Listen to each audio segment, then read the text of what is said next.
હું એક મહેંદી આર્ટિસ્ટ હતી. હું મોટા મોટા ઘરોમાં મહેંદી લગાવવા જતી હતી. આજે પણ મહેંદી લગાવી જ રહી હતી ત્યારે દુલ્હન બોલી, તમે મારી જગ્યાએ લગ્નનો જોડો પહેરીને બેસી જાઓ. હું બદલામાં તમને લાખો આપીશ. મને પૈસાની જરૂર હતી. હું માની ગઈ અને વિચાર્યું, જ્યારે બધાને ખબર પડશે કે હું દુલ્હન નથી તો જૂઠું કહી દઈશ કે દુલ્હને જબરદસ્તી આવું કરાવ્યું. મેં આમ જ નહોતું કર્યું. પણ જ્યારે લગ્નના સમયે બધાને સાચું ખબર પડી તો વરરાજાએ ગુસ્સાથી મારી સાથે જ લગ્ન કરી લીધા અને તે જ વખતે પોતાના ઘરે લઈ ગયો. હું ડરથી ધ્રુજી ઉઠી જ્યારે તે મને રૂમમાં લઈ ગયો અને જ્યારે મેં કહી દીધું છે કે કોઈ પણ આ રૂમમાં દાખલ નહીં થાય તો શું તમને લોકોને મારી એક વાર કહેલી વાત સમજાતી નથી? આ ઘર ચૌધરી સમીરનું છે અને અહીંયા મરજી પણ ચૌધરી સમીરની જ ચાલશે. તેનો રોબદાર આવાજ સાંભળીને મારું આખું અસ્તિત્વ દરથી ધ્રુજવા લાગ્યું. હું તને જણાવવા માંગતી હતી કે અહીંયા હું મારી મરજીથી નથી આવી, પણ મને નાની માલકીને મોકલી છે. પણ તે મારી કોઈ પણ વાત સાંભળવા તૈયાર જ નહોતો અને મારામાં પણ એટલી હિંમત નહોતી થઈ રહી કે હું નજર ઊંચી કરીને જોઈ શકું કે સામે ઊભો માણસ છે કોણ. તે માણસના અવાજમાં આટલી બધી મીંછી હતી કે દિલ ધ્રુજી ઉઠ્યું હતું. રીમશા જલ્દીથી ભાગતી રૂમની અંદર દાખલ થઈ. મને જોઈને તે પરેશાન થઈ ગઈ. તેણે મારા ખભા પર હાથ મૂક્યો અને મને દિલાસો આપ્યો. હું સંપૂર્ણપણે શાંત હતી. શબ્દો મારો સાથ જ નહોતો આપી રહ્યા અને પછી સામે ઉભેલો માણસ ચીસો પાડતા કહેવા લાગ્યો, હવે શું મૂર્તિ બનીને આખી જિંદગી મારી સામે ઊભા રહેવાનો ઈરાદો છે કે પછી અહીંયાથી જઈશ પણ ખરી? રીમશાએ મારો હાથ પકડ્યો અને મને લઈને બહાર નીકળી ગઈ. મારી આંખોમાંથી ઝડપથી આંસુ વહી રહ્યા હતા. આ એ અપમાન હતું જેને હું મારી જિંદગીમાં પહેલી વાર સહન નહોતી કરી રહી. પણ આ પહેલા પણ ન જાણે કેટલા લોકો મને અપમાનિત કરી ચૂક્યા હતા. પણ ન જાણે કેમ આજે હૃદય ખૂબ જ દુખી રહ્યું હતું. આજે છાતીમાં ખૂબ જ પીડા થઈ રહી હતી. શરમનો અહેસાસ હતો જે મને અંદરથી ખાઈ રહ્યો હતો અને મારા દિલમાં સખત ઈચ્છા થઈ રહી હતી કે ભગવાન મને પોતાની પાસે બોલાવી લે, મને મારા માતા પિતા પાસે લઈ જાય. કારણ કે આ દુનિયા મને સ્વીકાર નહોતી કરી રહી અને ના તો આ દુનિયા મારા પર દયા ખાતી હતી. અહીંયા સુધી કે મારા પોતાના સગા મામા જે હંમેશા જ મારા પ્રત્યે પ્રેમનો જાહેરાત કરતા હતા, જે જ્યારે પણ અમારા ઘરે આવતા હતા ત્યારે સૌથી પહેલા મને મળતા હતા અને મારા માટે ઢગલાબંધ વસ્તુઓ લાવતા હતા, આજે તે જ મામા નજર ઊંચી કરીને મારા ચહેરા તરફ જોવું પસંદ નહોતા કરી રહ્યા. આજે તે જ મામા મારા અસ્તિત્વથી ઘૃણા અનુભવાઈ રહી હતી. કારણ માત્ર ને માત્ર એ હતું કે મારી એમાં જેના કારણે તેઓ મારા પ્રત્યે પ્રેમ દર્શાવતા હતા તે આ દુનિયામાં રહી ન હતી. મને મારી દાદી પર પણ ગુસ્સો આવી રહ્યો હતો, જેમણે ન જાણે શું વિચારીને પણ મને અહીંયા મોકલી દીધી હતી. જ્યારે માના અવસાનના દિવસે મામી મારા ઘરે આવ્યા હતા ત્યારે તેમણે મને રૂમમાં બોલાવીને સાફ શબ્દોમાં મને કહી દીધું હતું કે મારી તેમના ઘરમાં કોઈ પણ જગ્યા નહીં હોય.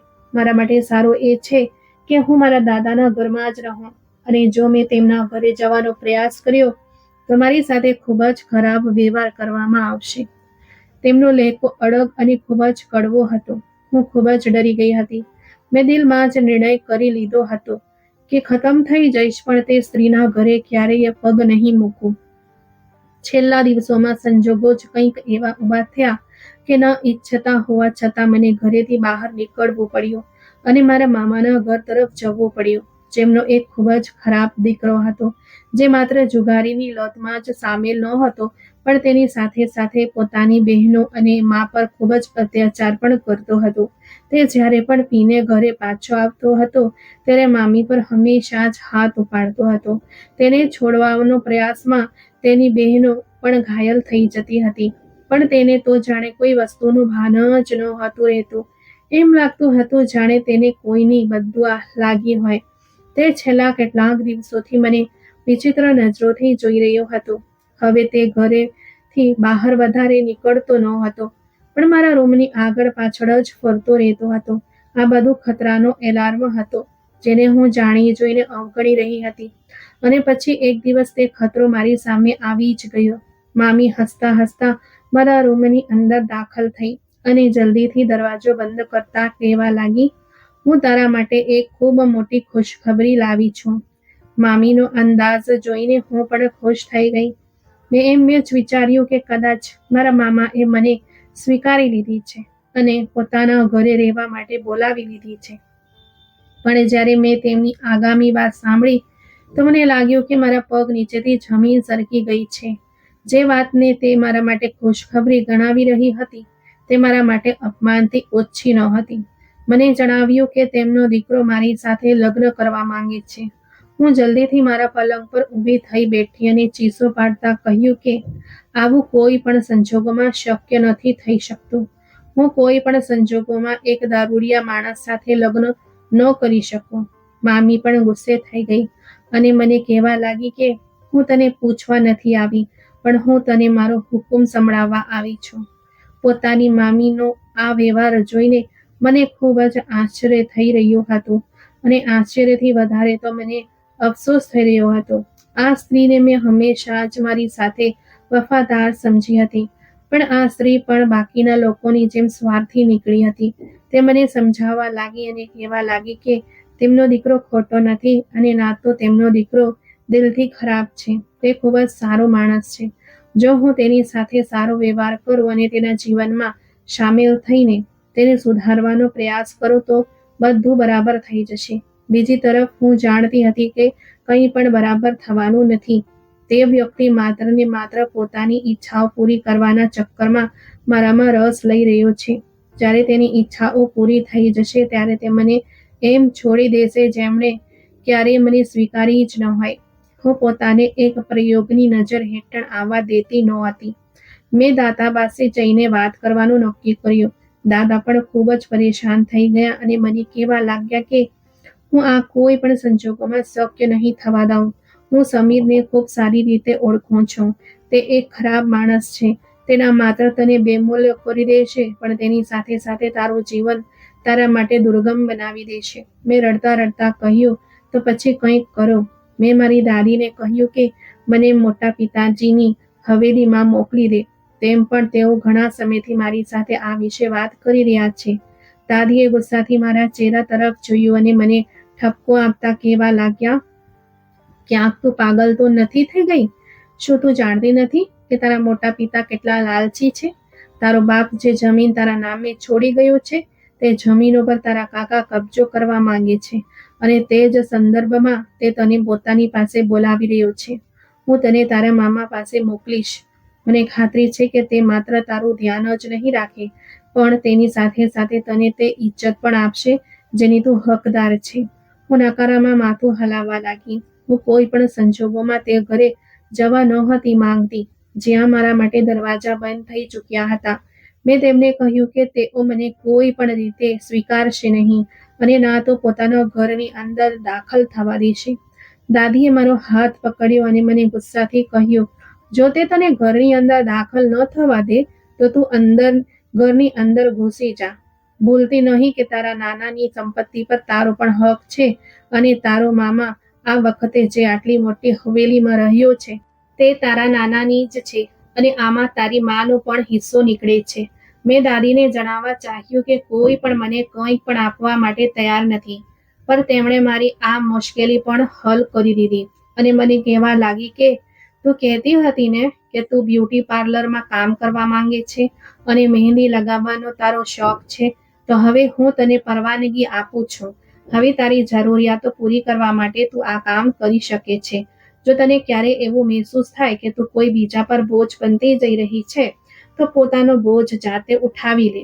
જ્યાં સુધી રહેવાનો પ્રશ્ન છે તો તે તારો હક છે. તું આ હવેલીમાં ત્યાં સુધી રહી શકે છે જ્યાં સુધી તારું દિલ ઈચ્છે, અને જો કોઈ તારી સાથે બદતમીઝી કરવાનો પ્રયાસ કરે તો તું તેને સાફ કરી દે કે આ તારા નાનાની હવેલી છે.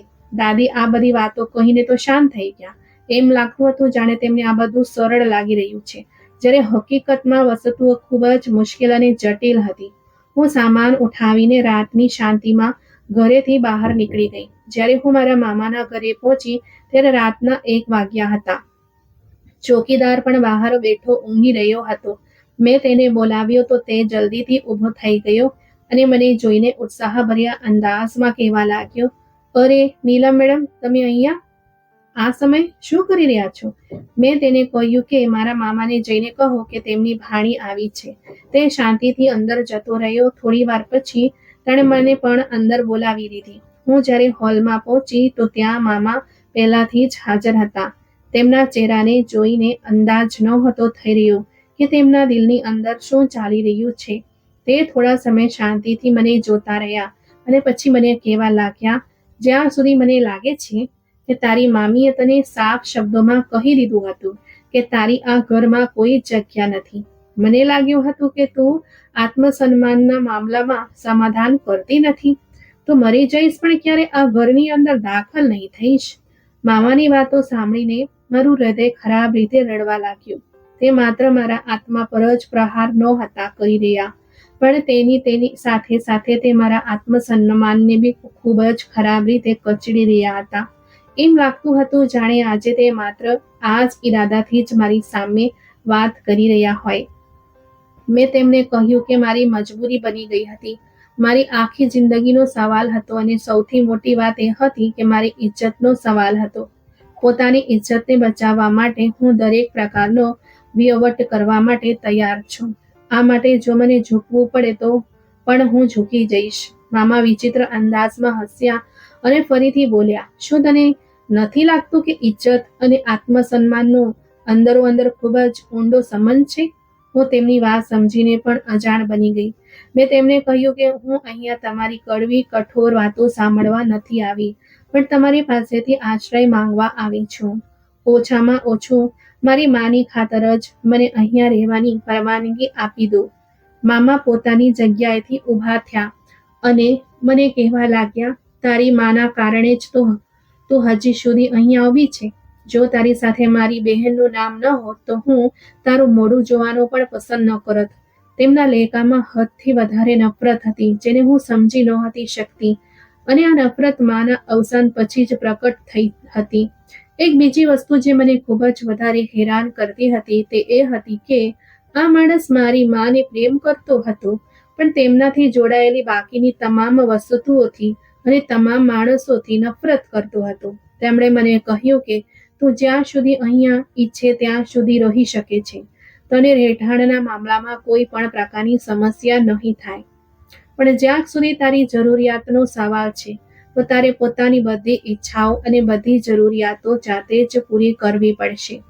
આ માટે હું તને એક ફૂટી કોળી પણ નહીં આપું.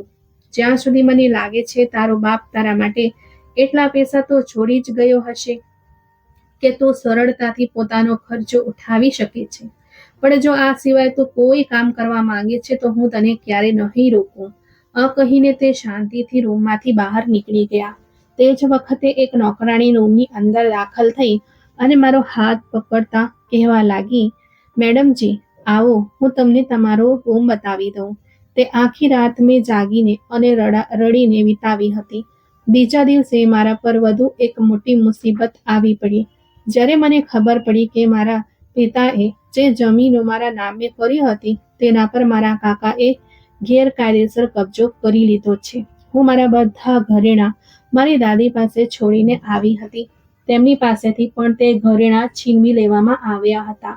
હવે મારી પાસે કંઈ બચ્યું ન હતું. હું સંપૂર્ણપણે ખાલી હાથે રહી ગઈ હતી. મામાએ પણ અત્યાચારની હદ વટાવી દીધી હતી. હવેલીના પાછલા ભાગમાં કેટલાક રૂમ બનેલા હતા અને એક નાનું કિચન પણ હતું, જે ચોક્કસપણે ખૂબ પહેલા બનાવવામાં આવ્યું હતું.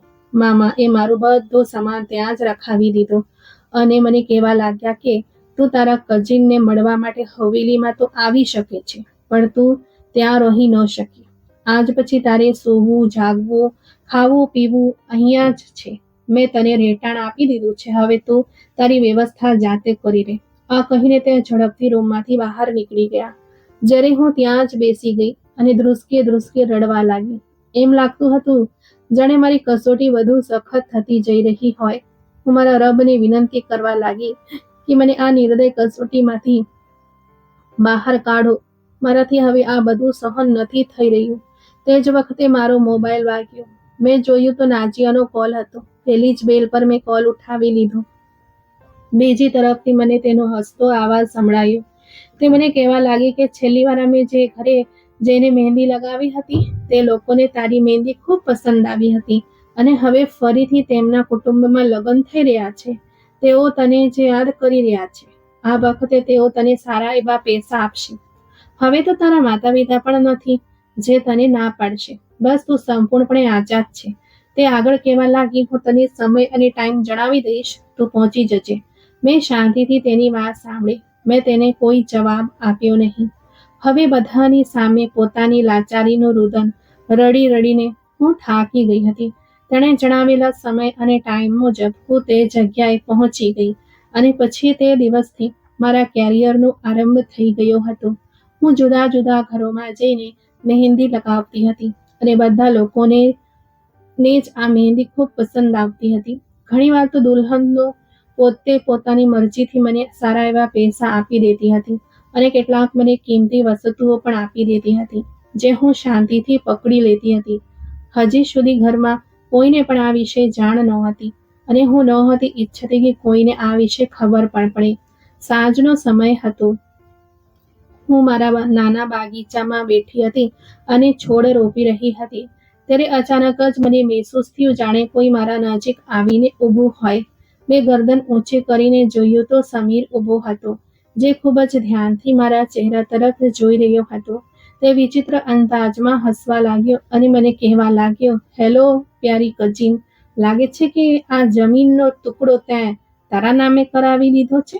તેની વાત સાંભળીને મેં એક ઊંડો શ્વાસ લીધો. મેં તેને કહ્યું કે એવી કોઈ વાત નથી. આ સાથે જ તેણે જેટલા પણ છોડ લગાવેલા હતા તે બધા જડમૂળથી ઉખાડી દીધા અને મારા સામે ફેંકતા કહેવા લાગ્યો, તો પછી મારી પરવાનગી વગર તે અહીંયા છોડ લગાવવાની હિંમત કેવી રીતે કરી? મને આ માણસની માનસિક સ્થિતિ પર શંકા થવા લાગી હતી. મેં ગુસ્સા અને અવિશ્વાસના મિશ્રિત ભાવોથી તેની તરફ જોયું. તેણે મારી આંખોમાં પોતાની આંખો નાખી અને ઘુરકતા કહેવા લાગ્યો, તારી નજર અત્યારે ને અત્યારે નીચી કર. મને આંખોમાં આંખો નાખીને વાત કરનારી સ્ત્રીઓ બિલકુલ પસંદ નથી. હું તેને કહેવા માંગતી હતી કે મને તારી પસંદ અને નાપસંદની કોઈ પણ ફિકર નથી, પણ હું કંઈ પણ બોલી શકી નહીં, કારણ કે જાણતી હતી કે જો ઊંધું સીધું થઈ ગયું તો સૌથી પહેલા મને આ ઘરમાંથી બહાર કાઢવામાં આવશે. મારી મામી, જેમની સામે હું આજ સુધી નહોતી ગઈ, તેમ છતાં તેમને મારું અસ્તિત્વ ખટકતું હતું. હું રસોઈ બનાવવામાં ખૂબ સારી હતી. દરરોજ પોતાના માટે સ્વાદિષ્ટ ભોજન બનાવતી હતી. મારી પાસે પૈસા પણ મોજૂદ હતા અને કોઈ બહુ વધારે જવાબદારીઓ પણ નહોતી. એક દિવસ મારી મામી પોતે જ મારા આ નાના ભાગ તરફ ચાલી આવી અને મારા ચહેરા તરફ જોઈને વિચિત્ર અંદાજમાં કહેવા લાગી, લાગે છે કે તે કોઈ મોટો અને ખૂબ મોટો કારોબાર શરૂ કરી દીધો છે. આ જ કારણથી તો દરરોજ સ્વાદિષ્ટ ભોજન બનાવે છે.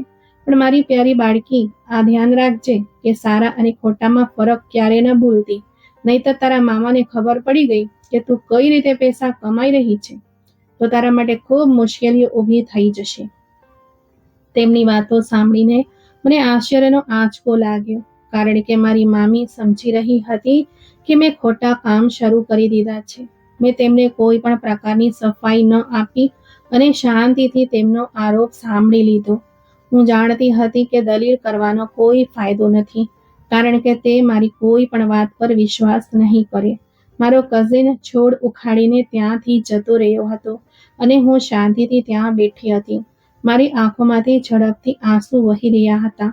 થોડી જ વાર પછી રીમશા ત્યાં આવી, જે સમીરની બહેન હતી અને મારી સારી મિત્ર પણ હતી. મને આ રીતે રડતી જોઈને તે પરેશાન થઈ ગઈ. જ્યારે તેણે સામે ઉખાડેલા છોડ જોયા તો તેની પણ આંખોમાં આંસુ આવી ગયા.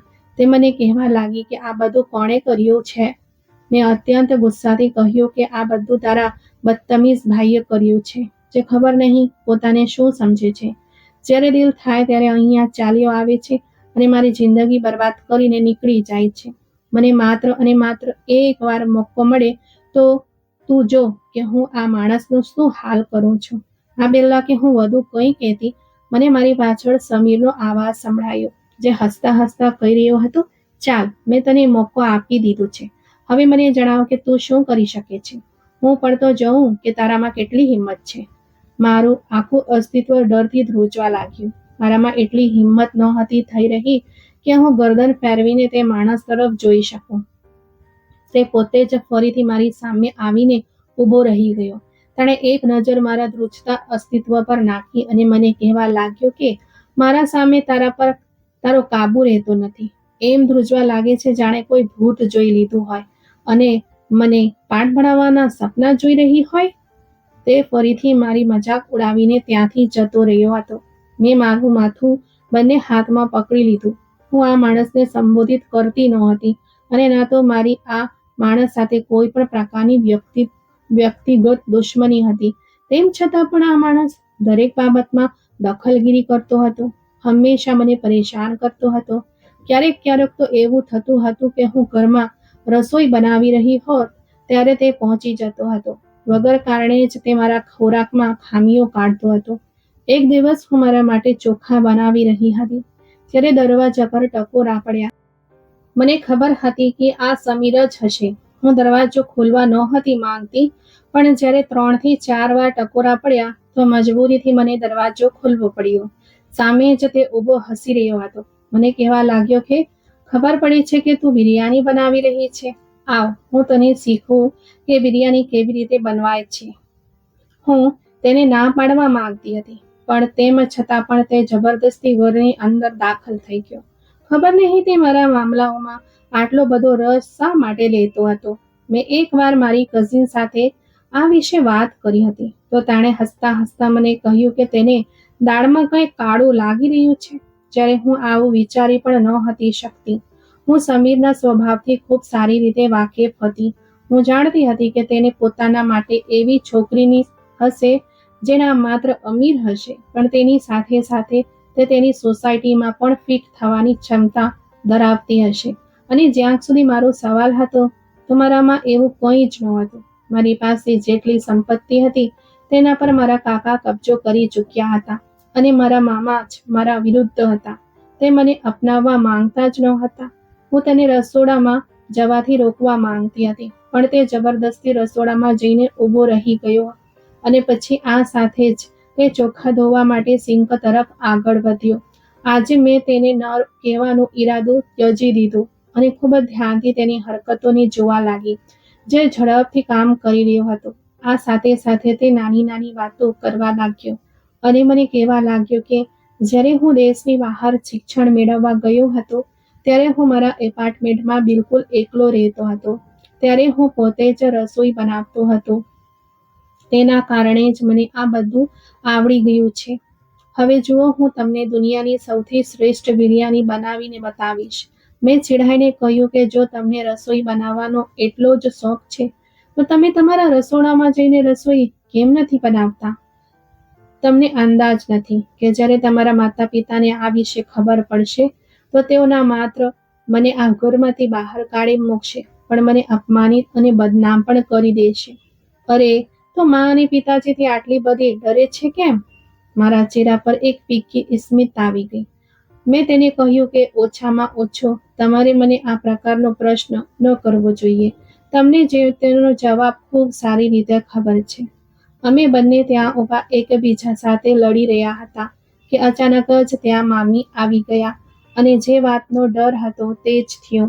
તેમણે ના માત્ર સમીરને ખૂબ વધારે ઠપકો આપ્યો, પણ તેની સાથે સાથે મને પણ અપમાનિત અને બદનામ કરી દીધું. પછી તેમણે પોતાના દીકરાને ત્યાંથી બહાર મોકલી દીધો અને મારા ચહેરા તરફ જોઈને ગુસ્સાથી કહેવા લાગી, હું સારી રીતે જાણું છું કે તારા મનમાં આ સમય શું ચાલી રહ્યું છે, પણ એક વાત મારી યાદ રાખજે, હું ક્યારેય સમીરને તારી જાળમાં ફસાવા નહીં દઉં. મારો દીકરો ભોળો છે, તે તારી ચાલાકીઓને નથી સમજતો, પણ હું ખૂબ સારી રીતે જાણું છું કે તારા મનમાં શું ચાલી રહ્યું છે. તું મારા દીકરાને કાબુ કરીને આ મોટી હવેલીમાં દાખલ થવા માંગે છે અને આવું હું મરતા દમ સુધી નહીં થવા દઉં. આ પછી તેમણે એક કાર્ડ મારા હવાલે કર્યું અને મને કહેવા લાગી કે તારી આ હરકતો હું છેલ્લા કેટલાક દિવસોથી નોંધ કરી રહી છું અને આ જ દિવસોમાં મેં એક ખૂબ મોટું પગલું ભર્યું હતું. મેં મારા દીકરાની સગાઈ ચૌધરી આયાનની દીકરી સના ચૌધરી સાથે નક્કી કરી દીધી છે અને પછી શનિવારના દિવસે તેમનો ફંક્શન છે. આ કાર્ડ હું તમને એટલા માટે આપવા નથી આવી કે હું તમને આમંત્રણ આપી રહી છું, પણ એટલા માટે આપવા આવી છું જેથી હું તમને જણાવી શકું કે હવે મારો દીકરો સંપૂર્ણપણે તમારા હાથમાંથી નીકળી ગયો છે. હવે તમે જેટલી મરજી ચાલી લો, પણ તમે તેને હવે પોતાના કાબૂમાં નથી કરી શકતી. આ કહીને તે શાંતિથી ત્યાંથી નીકળી ગઈ. જ્યારે હું ત્યાં જમીન પર જ બેસી ગઈ. થોડી વાર પહેલા મારું દિલ ખૂબ હદ સુધી ખુશ હતું. ખબર નહીં કેમ તે વ્યક્તિ સાથે વાત કરતા મને સારું લાગતું હતું. હું દેખીતી રીતે ગુસ્સો બતાવતી હતી, પણ અંદર જ અંદર હું ખુશ થતી હતી. હવે તેનું કોઈ બીજાનું થઈ જવું મને ખૂબ પીડા પહોંચાડી રહ્યું હતું. હું હંમેશા જ આ વાતનો ઇનકાર કરતી હતી કે મને તેનાથી પ્રેમ છે, પણ આજે ખબર નહીં કેમ મારું દિલ આ સ્વીકાર કરવા માટે તૈયાર થઈ ગયું હતું કે હું ખરેખર આ વ્યક્તિને પસંદ કરવા લાગી છું. જો હું આ કહેતી કે મને આ વ્યક્તિની આદત થવા લાગી હતી, તો આમાં કંઈ પણ ખોટું નહોત. અને પછી તે દિવસ પછી સમીરે મારી તરફ આવવાનું જ છોડી દીધું. મેં ના તો તેને ફરીથી હવેલીમાં જોયો અને ના તો મારો તેનાથી સામનો થયો. હું પણ હવે સંપૂર્ણપણે મારા કામમાં વ્યસ્ત થઈ ગઈ હતી. પહેલા તેની કારણે હું કેટલાક જ ઘરોમાં જઈને મહેંદી લગાવતી હતી, કારણ કે બાકીનો સમય હું સમીર સાથે વિતાવવા માંગતી હતી. પણ હવે મેં પોતાને સંપૂર્ણપણે વ્યસ્ત કરી લીધી હતી. હવે એક દિવસમાં ખબર નહીં કેટલા ઘરોમાં અને કેટલા પાર્લર્સમાં મારું જવાનું થતું હતું. થોડા સમયમાં હું ખૂબ જ વધારે પ્રખ્યાત થઈ ગઈ હતી અને એક સફળ આર્ટિસ્ટ બની ગઈ હતી. તેની સગાઈના દિવસે હું ઘરે હાજર નહોતી. હું જાણતી હતી કે જો હું ઘરે જ રોકાઈ રહી તો હું ખૂબ ખરાબ રીતે તૂટી જઈશ. મેં ખૂબ મુશ્કેલીથી પોતાને સંભાળી હતી અને હવે હું ફરીથી વિખેરવા નહોતી માંગતી. જ્યારે હું બધા કામોથી પરવારી ત્યારે રાતના 10 વાગી ચૂક્યા હતા. હું આ સમયે એક બંગલામાંથી બહાર નીકળી રહી હતી ત્યારે અચાનક જ મને તે છોકરીનો અવાજ સંભળાયો જેને થોડીવાર પહેલા મેં મહેંદી લગાવી હતી. તે ઝડપથી ચાલતી મારી પાસે આવી અને મને કહેવા લાગી કે આટલી રાત થઈ ગઈ છે, તમે કેવી રીતે એકલા ઘરે પાછા જશો? જો મારી માનો તો અહીંયા જ રોકાઈ જાઓ. તેની વાત સાંભળીને મેં ઝડપથી નકારામાં માથું હલાવ્યું. મેં તેને કહ્યું કે આવું શક્ય નથી. મારા ઘરનું વાતાવરણ થોડું કડક છે. મને ક્યારેય અહીં રોકાવાની પરવાનગી નહીં મળે. તેણે મને કહ્યું કે જો તમે મને પરવાનગી આપો તો હું તમારા માતા પિતા સાથે આ વિશે વાત કરી શકું છું. મેં ખૂબ જ નમ્રતાથી તેની માફી માંગી લીધી અને ઘરની બહાર નીકળી ગઈ. વધુ થોડા પગલાં ભર્યા હતા કે એક પુરુષનો અવાજ સંભળાયો. પાછળ ફરીને જોયું તો હવે તેની સાથે એક સુંદર પુરુષ પણ ઊભો હતો જે ખૂબ જ ધ્યાનથી મારા ચહેરા તરફ જોઈ રહ્યો હતો. તે નાના નાના પગલાં ભરતો મારી પાસે આવ્યો અને મને કહેવા લાગ્યો કે હું તમને ઘર સુધી ડ્રોપ કરી દઉં. મેં તેની તરફ પ્રશ્નભરી નજરે જોયો તો તેણે પોતાનો પરિચય આપ્યો અને મને તે છોકરીનો ભાઈ કહ્યો. હું પણ ચૂપ થઈ ગઈ. હું જાણતી હતી કે આ સમયે ગાડી મળવી અશક્ય છે અને પોતાને જોખમમાં મૂકવું મૂર્ખમામી છે. આ જ કારણે મેં તેની સાથે જવાનું નક્કી કર્યું. થોડી જ વાર પછી હું તેની સાથે ગાડીમાં બેઠી હતી. તે ખૂબ જ સાવચેતીપૂર્વક ગાડી ચલાવી રહ્યો હતો. અચાનક જ તેણે મને સંબોધીને કહ્યું, શું તમારા લગ્ન કે સગાઈ થઈ ચૂકી છે? તેની વાત સાંભળીને પહેલા તો મેં આશ્ચર્યથી તેના ચહેરા તરફ જોયું અને પછી ઝડપથી નકારામાં માથું હલાવી દીધું. તેની હાજરી ખબર નહીં કેમ મને અસ્વસ્થ કરી રહી હતી. મને આ રીતે બેચેન જોઈને તેણે માફી માંગી અને કહેવા લાગ્યો, મારો હેતુ તમને અસ્વસ્થ કરવાનો નહોતો. હું બસ તમને એક નાનો પ્રશ્ન પૂછી રહ્યો હતો, પણ કદાચ આ કંઈક વધારે જ પર્સનલ હતો. હું તમારી માફી માંગુ છું. આ કહીને તે ફરીથી સામેની તરફ જોવા લાગ્યો. મારું નામ ચૌધરી હમીદ છે. તેની વાત સાંભળીને મેં એક ઊંડો શ્વાસ લીધો, કારણ કે હું જ્યાં પણ જતી હતી ત્યાં મને ચૌધરી જ મળતા હતા. એમ લાગતું હતું જાણે મારી જાતિના બધા લોકો એક જ જગ્યાએ ભેગા થઈ ગયા હોય. પછી તેણે મને મારું નામ પૂછ્યું તો મેં તેને ફક્ત નીલમ જણાવ્યું. ચૌધરી મેં અવગણી દીધો હતો. હું નહોતી ઈચ્છતી કે અહીંયા તેની સાથે કોઈ પણ પ્રકારની સગાઈ નીકળી આવે. આ પછી તેણે મને પૂછવાનું શરૂ કર્યું કે શું તમે આ કામ મજબૂરી હેઠળ કરી રહ્યા છો કે તમારો શોખ છે? હવે મારી હિંમત જવાબ આપી ચૂકી હતી. મેં અત્યંત સખત લહેકામાં તેને કહ્યું કે આ મારા અંગત મામલા છે. તમારે તેમાં દખલઅંદાજી કરવાની જરૂર નથી. જો તમે મને મારા ઘર સુધી ડ્રોપ કરવા માંગો છો તો તમે આ કામ ચૂપચાપ કરો. મને પ્રશ્ન જવાબ કરનારા લોકો ખૂબ ઝેર જેવા લાગે છે. એક ક્ષણમાં જ હું બધી તમીજ ભૂલીને તેની સાથે બદતમીજી કરવા લાગી. પહેલા તો તેનું મોઢું આશ્ચર્યથી ખુલ્લું જ રહી ગયું. પછી તેના કપાળ પર કરચલીઓ પડી ગઈ, પણ તેણે પોતાના હોઠોથી એક પણ વાત નહોતી કરી. હવે તે હોઠ ભીંસીને ગાડી ચલાવી રહ્યો હતો. મને પણ મારી ભૂલનો અહેસાસ થઈ ગયો, કારણ કે તેની બહેને મને સારા એવા પૈસા આપ્યા હતા અને મારી ખૂબ જ ઇજ્જત કરી હતી. જ્યારે મેં ઉપકાર વિસ્મૃતિની જેમ ક્ષણોમાં જ તે ઇજ્જત અને તે પૈસાને અવગણીને તેની સાથે બદતમીજી કરી દીધી હતી. જ્યારે હું ગાડીમાંથી ઉતરવા લાગી તો મેં તેની માફી માંગી અને પછી ઝડપથી અંદરની તરફ ભાગી ગઈ. દૂર સુધી મને મારા પર કોઈની નજરોની તાપનો અહેસાસ થયો હતો. જ્યારે આ નાના ઘરની અંદર જઈને મેં બારીમાંથી બહાર જોયું તો જોયું કે તે ગાડી હજી ત્યાં જ ઊભી હતી અને મારા ચહેરા તરફ જ જોઈ રહી હતી. મને ત્યારે આશ્ચર્યનો આંચકો લાગ્યો જ્યારે સમીર ઘરની બહાર નીકળીને તે ગાડી તરફ ગયો અને પછી અંદર બેઠેલા માણસને ગળે મળવા લાગ્યો. આ જોઈને મારું આખું અસ્તિત્વ ડરથી ધ્રુજવા લાગ્યું. એટલે કે તે સમીરને જાણતો હતો, અને જો તેણે સમીરને મારા વિશે કહી દીધું તો પછી શું થશે? આ વિચારીને જ મારી આત્મા ગભરાઈ ઉઠી. ઘણીવાર સુધી તે બંને ઊભા રહીને એકબીજા સાથે વાતો કરતા રહ્યા અને હું અંદર બેસીને ટેન્શન લેતી રહી. જ્યારે તે ત્યાંથી જતો રહ્યો ત્યારે હું દોડતી બહાર ગઈ અને સમીરની સામે જઈને ઊભી રહી ગઈ. મને જોઈને પહેલા તો તે હેરાન થયો, પછી તેના ખભા એકદમ જ ઢળી પડ્યા અને તેના ચહેરાના હાવભાવ પણ નરમ પડી ગયા. તેણે મને પૂછ્યું કે તું રાતના આ સમય અહીં શું કરી રહી છે? મને તો લાગ્યું હતું કે તું સૂઈ ગઈ હશે. પ્રભુનો આભાર કે તે માણસે મને તેની સાથે આવતા જોઈ નહોતી. મેં સમીરની વાતને સંપૂર્ણપણે અવગણી અને તેને પૂછ્યું કે તું હમણાં થોડી વાર પહેલા તેની સાથે શું વાત કરી રહ્યો હતો? આશ્ચર્યજનક રીતે તેણે મને સામાન્ય અંદાજમાં જવાબ આપ્યો અને કહેવા લાગ્યો કે તે મારો જૂનો મિત્ર હતો. તેણે મને જણાવ્યું કે તે અહીં કોઈને મળવા આવ્યો હતો. આ જ કારણે મારા ઘર તરફ પણ ચાલ્યો આવ્યો. મેં તેને અંદર આવવાની દાવત આપી હતી, પણ તે ખૂબ જ ઉતાવળમાં લાગતો હતો એટલે નીકળી ગયો. મેં તેને પૂછ્યું, શું આ ઉપરાંત તેણે તારી સાથે કોઈ પણ પ્રકારની કોઈ વાત નથી કરી? તો સમીર ઝડપથી નકારામાં માથું હલાવવા લાગ્યો અને પછી અચાનક જ કંઈક યાદ આવતા મને કહેવા લાગ્યો કે ખરેખર તેના લગ્ન થઈ રહ્યા છે. બંને ભાઈ બહેન એક સાથે લગ્ન કરી રહ્યા છે. તે બસ આ જ સંદર્ભમાં મને જણાવી રહ્યો હતો અને પોતાના લગ્નમાં આવવા માટે આમંત્રણ પણ આપ્યું છે. પણ કુટુંબના મન દુઃખના કારણે હું આ લગ્નમાં નથી જઈ રહ્યો. આ કહીને તે રૂમની અંદર જતો રહ્યો. જ્યારે હું પણ મારા નાના ઘર તરફ પાછી આવી ગઈ. આખી રાત મેં આ જ માણસ વિશે વિચારતા વિતાવી, જે ખૂબ જ વિચિત્ર હતો. એક તરફ તેના લગ્ન થઈ રહ્યા હતા અને બીજી તરફ તે મારામાં રસ દાખવી રહ્યો હતો. મેં મનોમન તેને લંપટ કહ્યો અને સૂવા માટે આડી પડી ગઈ. હમીદ નામના માણસને ભૂલવો મારા માટે ખૂબ મુશ્કેલ સાબિત થયું હતું. ન જાણે કેમ તે મારા સપનામાં આવવા લાગ્યો હતો અને તે હદ સુધી મારા મન પર છવાઈ ગયો હતો કે તેણે મને સમીરનો ખ્યાલ પણ ભૂલાવી દીધો હતો.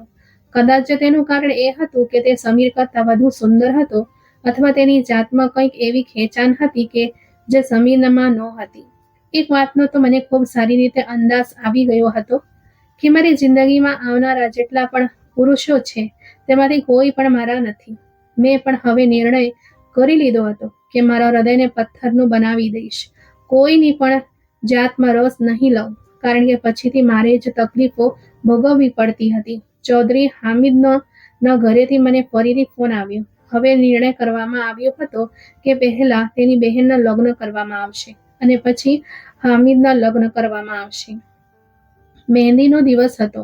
મને ત્યાં બોલાવવામાં આવી હતી જેથી હું બધી છોકરીઓને મહેંદી લગાવી શકું. મારી તબિયત તે દિવસે ખૂબ જ ખરાબ હતી. હું ના પાડવા માંગતી હતી, પણ જ્યારે મેં વિચાર્યું કે મને સારા પૈસા મળશે તો હું ન ઈચ્છતા છતાં પણ ન પાડી ન શકી અને ત્યાં પહોંચી ગઈ. હું બેઠી છોકરીઓને મહેંદી લગાવી રહી હતી ત્યારે અચાનક જ મને તેની એક કઝિનનો અવાજ સંભળાયો, જે કહી રહી હતી કે હામિદની પત્ની સૌથી નસીબદાર હશે, કારણ કે તે ખૂબ જ પ્રેમ કરનારો માણસ છે. બીજી કઝિન પણ તેની હામાં હા ભળાવવા લાગી. મને ન જાણે કેમ તે માણસની પત્નીથી ઈર્ષ્યા થઈ રહી હતી. મારી આ ઈર્ષ્યા પણ જલ્દી જ દૂર થઈ જ્યારે ત્રીજી કઝિને કહ્યું કે શું તને ખબર છે કે તેની પત્ની તેનામાં જરા પણ રસ લેતી નથી? રૂબીના ચૌધરી એક આઝાદ વિચારવાળી છોકરી છે અને તેની ઈચ્છા છે કે તે પોતાની મરજીથી પોતાની જિંદગી જીવે, જ્યારે હામિદભાઈ એવું નથી વિચારતા. તે એમ સમજે છે કે લગ્ન પછી સ્ત્રી પુરુષની જવાબદારી હોય છે અને પુરુષનું કામ હોય છે કે તે સ્ત્રીની ઈચ્છાઓ અને જરૂરિયાતો પૂરી કરે અને તેના માટે હદો પણ કાયમ કરે. પરંતુ મને લાગે છે કે રૂબીના ક્યારેય આ હદોને સ્વીકાર નહીં કરે અને તેમના લગ્ન પણ લાંબા સમય સુધી નહીં ચાલે. આ પહેલા કે તે વધુ કંઈ કહે, હામિદની બહેને તેને ઠપકાવીને શાંત કરી દીધી અને તેને કહેવા લાગી કે તરત જ ચૂપ થઈ જા. કેટલીક વાર તને કહ્યું છે કે તારા મોઢેથી ખોટી વાતો ન કાઢ. કબૂલિયાતનો કોઈ પણ સમય હોઈ શકે છે. જો અહીંયા તારી આ મનહૂસ વાત સ્વીકાર થઈ ગઈ તો ન ફક્ત મારા ભાઈની જિંદગી બરબાદ થઈ જશે, પરંતુ તેની સાથે સાથે એક ઘર પણ ઉજળી જશે. હું તો મનોમન તે છોકરીના છોડી જવાની પ્રાર્થનાઓ કરી રહી હતી અને હું નહોતી જાણતી કે હું આવું કેમ કરી રહી છું. ઘણો સમય સુધી હું તેમને બેસીને મહેંદી લગાવતી રહી. હવે તો મારી આ છોકરીઓ સાથે સારી એવી મિત્રતા પણ થઈ ગઈ હતી. તેમણે 3 દિવસ જ મને લગ્નમાં આમંત્રણ આપ્યું. એક વાતનો તો મને અંદાજ હતો કે સમીર અહીંયા નથી આવી રહ્યો, તો મેં પણ ખુશીથી 3 દિવસ જે લગ્ન એટેન્ડ કર્યા. તેની કેટલીક કઝિન એવી હતી જે મારી પાક્કી મિત્ર બની ગઈ હતી. મેં કોઈના લગ્નમાં આટલો આનંદ માણ્યો ન હતો જેટલો મેં આ નિર્દોષ છોકરીના લગ્નમાં માણ્યો હતો. મેં મનોમન તેના આ સફળ લગ્ન માટે પ્રાર્થના પણ કરી હતી અને આ બધા સમય દરમિયાન મને સતત મારા ચહેરા પર નજરોની તાપનો અહેસાસ થતો રહ્યો હતો. હું જ્યારે પણ નજર ઊંચી કરતી ત્યારે હામિદ મને જોઈ રહ્યો હતો. ક્યારેક તો હું ગભરાઈ જતી અને ક્યારેક મને ગુસ્સો આવતો હતો. હું જઈને તેને ઠપકો આપવા માંગતી હતી પણ તેમ કરી શકતી નહોતી. અને પછી જ્યારે જમવાનો વારો આવ્યો ત્યારે હું ટેબલ પર એકલી જ બેઠી હતી. મારી સાથે હાજર છોકરી જમવાનું લેવા ગઈ હતી ત્યારે અચાનક જ તે વ્યક્તિ મારી નજીક પડેલી ખુરશી પર આવીને બેસી ગયો. વ્યવસ્થા એવી કરવામાં આવી હતી કે સ્ત્રીઓ અને પુરુષો બંને ભેગા જ હતા. આ કારણે આ વસ્તુને ખોટી સમજવામાં આવતી નહોતી. મને કહેવા લાગ્યો કે તું ખૂબ સુંદર લાગી રહી છે. જો હું કહું કે આકાશમાંથી ઉતરેલી કોઈ પરી લાગી રહી છે તો તેમાં કંઈ પણ ખોટું નહીં હોય. આ પહેલા કે હું કંઈ કહેતી તે બોલી પડ્યો અને મને કહેવા લાગ્યો, મહેરબાની કરજે, તારા મોઢેથી કોઈ પણ કડવી વાત ન કાઢતી. મારું દિલ ખૂબ જ નાનો છે. તારી કેટલીક વાતો ખૂબ જ દુઃખદાયક હોય છે જે મારા દિલને દુઃખ પહોંચાડે છે. મેં હવે તેને સ્પષ્ટ શબ્દોમાં કહ્યું કે તમારે મારી કોઈ પણ વાતને દિલ પર લેવાની જરૂર નથી અને ના તો મારામાં હદથી વધારે રસ લેવાની જરૂર છે. જો હું સુંદર છું તો હું મારા માટે છું. મને કોઈ બીજા માટે સુંદર દેખાવું નથી. તમારે હાલમાં તમારી પત્ની પાસે હોવું જોઈએ અને તેમની જઈને પ્રશંસા કરવી જોઈએ. આ કહીને મેં મોં ફેરવી લીધું અને તે જ વખતે તે છોકરી પણ ત્યાં આવી ગઈ. મારી બદનસીબી એ હતી કે આ છોકરીના કારણે હામિદ ચટ ટેબલ પર બેસી ગયો હતો અને પછી તેણે અમારી સાથે જ ભોજન કર્યું હતું. હું તો બરાબર જમી પણ નહોતી શકતી અને આ જ વસ્તુ મને સૌથી વધારે પરેશાન કરી રહી હતી. રિસેપ્શન પત્યા પછી તરત જ હું ફરીથી મારા ઘરે આવી ગઈ અને અહીં આવીને મને ખબર પડી કે સમીર હવે ખુશી ખુશી તે છોકરીને પોતાની જિંદગીમાં સામેલ કરી રહ્યા છે અને તેમની સાથે ફરવા માટે નીકળ્યા છે. તો પછી તેણે મારી સાથે આટલો સમય પસાર કર્યો હતો તો શું તે દિલગીરી હતી? મારી આ વાતને પણ મામીએ વિશ્વાસમાં બદલી દીધી. હું મારા નાના રૂમની અંદર દાખલ થઈ જ રહી હતી કે તે મારી પાસે આવ્યા અને મને કહેવા લાગ્યા, જોયું, મેં તને કહ્યું હતું ને કે હું સમીરને તારાથી છીનવી લઈશ.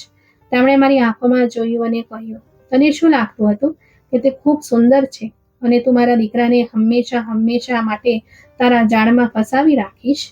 તો હું આજે તારી આ ગેરસમજ દૂર કરી રહું છું.